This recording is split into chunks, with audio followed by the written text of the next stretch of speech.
النهاردة جاي أقول لكم على حاجة مهمة جدا، ومعتقدش إن في ناس كتير بتتكلم عنها، ولا حتى الذكاء الاصطناعي يقدر يفيدكم فيها قوي. لأن باختصار الموضوع اللي معانا النهاردة هو فن عربي أصيل، وهو فن التايبوجرافي العربي، الفن اللي بيعتمد على استخدام الحروف العربية كعناصر بصرية. الموضوع جميل وسهل، بس كمان صعب علشان تنوع الخطوط وتشابكها، أو زي ما بنقول كده السهل الممتنع. فيلا بينا نبسط الحكاية مع بعض. بعد السلام والتحية، معاكم أخوكم أبو حمزة، استنوني بعد الانترو.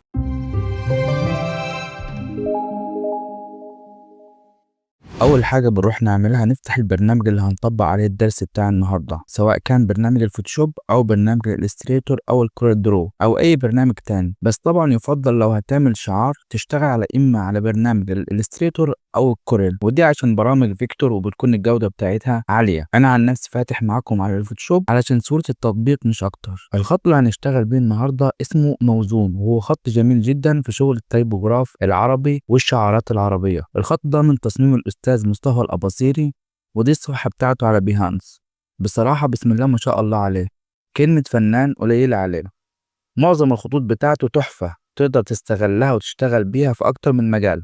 هسيب لكم الرابط بتاع الصفحة بتاعته في الوصف أسفل الفيديو. تعالوا نرجع لدرس النهاردة. قبل ما نبدأ في مجال التايبوجراف العربي أو تصميم الشعارات، لازم تخلي أشكال الحروف كلها قدامك على الشاشة، ده لأن الشغل هنا بيعتمد على الحروف كعناصر بصرية، وساعتها تقدر تشتغل فيها براحتك بالطريقة اللي تخدم الغرض من التصميم بتاعك. أول حاجة بنعمل خط جايد بالعرض علشان نساوي عليه الحروف، ونبدأ نجمع الحروف بتاعة الشعار اللي معانا اللي هو واحد كفتة. بحاول أساوي الحروف كلها على خط واحد زي ما انتم شايفين كده.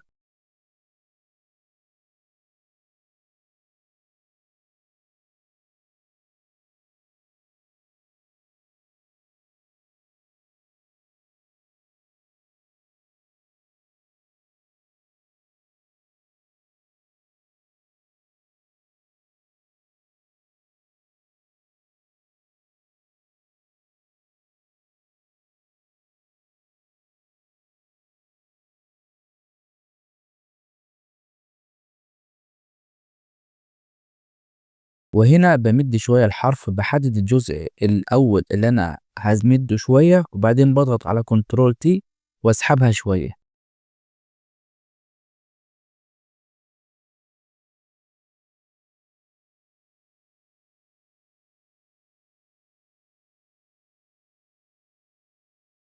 بعدين بروح على حرف الألف واضغط على كنترول تي وأميله شوية بحيث يتماشى مع زاوية الميل الحروف اللي جنبه، ما يبقاش شاذ عنهم في التصميم أو في الشعار.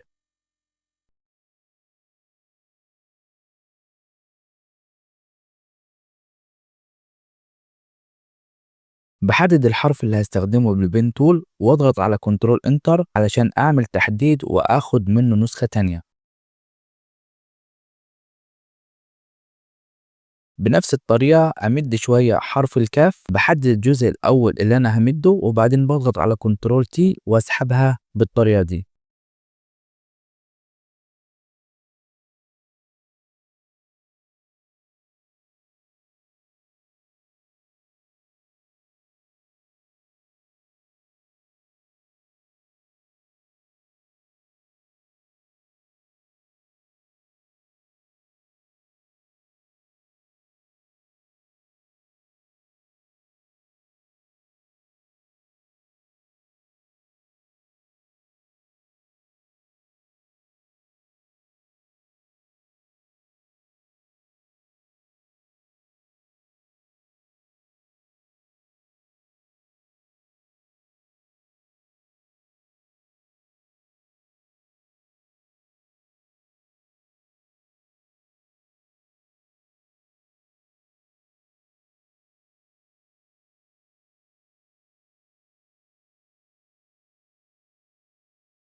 بعدين بحدد الكلمة كلها واضغط على كنترول اي علشان ادمجها كلها في لاير واحد، وارفع كلمة لواحد لفوق شوية.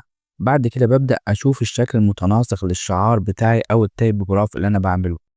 بصغر كلمة واحد كنترول تي وأنسقها بحيث نهايتها تمشي مع نهاية كلمة كفتة اللي تحتها، وتديني في النهاية كتلة واحدة للشعار. بضيف التشكيل على كلمة كفتة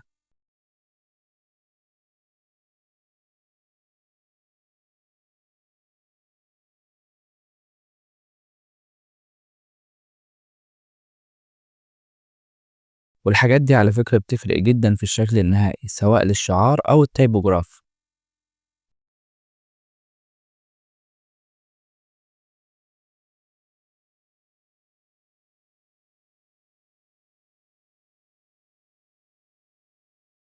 بعدين بخفي الحروف خلاص أنا مش محتاجها تاني، وأبدأ أظبط شكل الشعار. أضيف عنصر يعبر عن الهوية بتاعة الشعار زي اللهب مثلا بتاع الشوي، بما إن الشعار كفتة ومشويات وكده.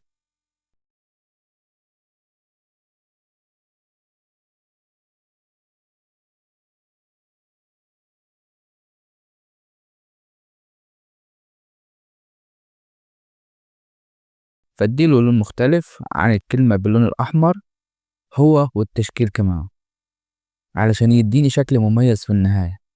طبعا بعد ما بتخلص وتوصل للشكل النهائي، لو انت شغال على الفوتوشوب زي كده لازم تنقل الشغل وتعيد رسمه على برنامج فيكتور سواء الإليستريتور أو على الكورel درو، ده علشان جودة الشغل تبقى عالية وينفع يطبع أو يتنفذ في أعمال تانية.